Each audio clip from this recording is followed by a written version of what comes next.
বাড়িতে ফল আসলে আমি কি করি জানো, সব দেখো এখানে জল ভর্তি আছে, আমি জল দিয়ে ধুয়ে মানে ভিজিয়ে রাখি। এগুলো ভেজানো হয়ে গিয়েছিলো অনেকক্ষণ, তুলে রাখলাম।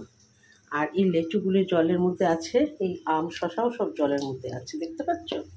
আমি জলের মধ্যে আধা ঘন্টা ভিজিয়ে রাখি। যে কোনো সবজি হোক ফল হোক আমি ডাইরেক্ট ফ্রিজে ঢোকাই না। এই ফলগুলো আজকে আসলো, বাজার থেকে কিনে আনা হলো।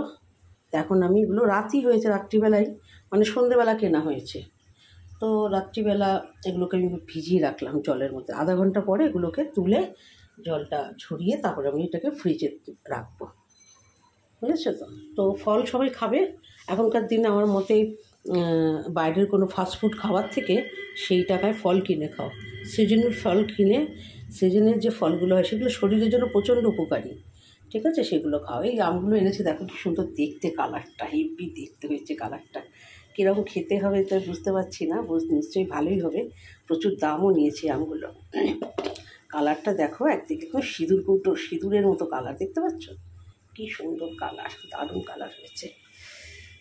তো সবাইকে বলছি ফল বেশি করে খাও, শাকসবজি খাও, জল খাও। ফাস্টফুড একদম খাবে না, একদম একদম একদম খাবে না। ফাস্টফুড খাওয়া বন্ধ করে দাও, এবং বাচ্চাদেরকেও বলো, শিখিয়ে দাও এখন থেকেই যে ফাস্টফুড যেন না খায়। বিষ, সেগুলো সব বিষ। এইগুলোই হচ্ছে আসল জীবন। কী সুন্দর লাগছে না এগুলো, লিচুগুলো। আমি লিচু অবশ্য খাই না এই কারণে খাই না যে তা না, খাবো না তা নয়, মানে আমি তো পুজো পাঠ করি। এই যে সামনে 26 তারিখ রাত্রে শুরু হবে, 27 তারিখে শেষ হবে, অমাবস্যা আসছে। অমাবস্যা, এই অমাবস্যা যেটা আসছে ওটা ফলাহারি অমাবস্যা বলে। ফলাহারি অমাবস্যাতে তোমরা যদি মানে কালী ঠাকুর, বা আমি তো তারা মাকে পুজো করি, তারা মা আছে আমার ঘরে, তো সেই যে কোনো ঠাকুরের মানে কালী বা এরকম কোনো মায়ের কাছে কোনো একটা কিছু মানত করে সেইটা পুজো দিতে হয়।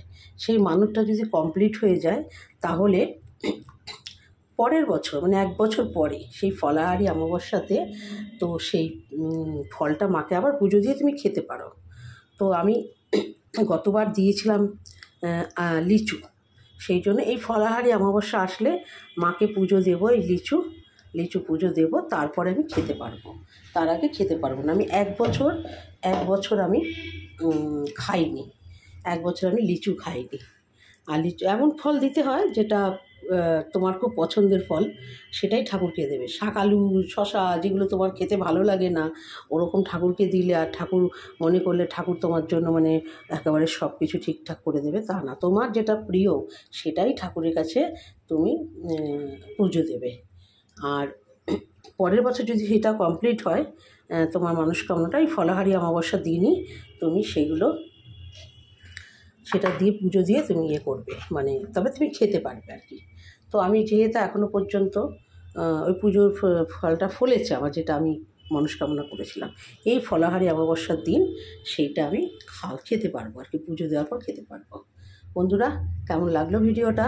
আর আমি যে তোমাদের জানালাম আধ্যাত্মিক একটা ব্যাপার, সেটাও কেমন লাগলো? আর সিজনাল ফল খাওয়া উচিত আমরা সবাই জানি, কিন্তু আমরা ভুলেও যাই, সেটাও বা তোমাদের কেমন লাগলো আমাকে অবশ্যই করে জানিও। আমার ইনফরমেশনগুলো তোমাদের কেমন লাগে জানিও অবশ্যই করে। ভালো থেকো, সুস্থ থেকো, আনন্দে থেকো। আর পারলে লাইক, কমেন্ট, শেয়ারটা অবশ্যই করে করো। Thank you.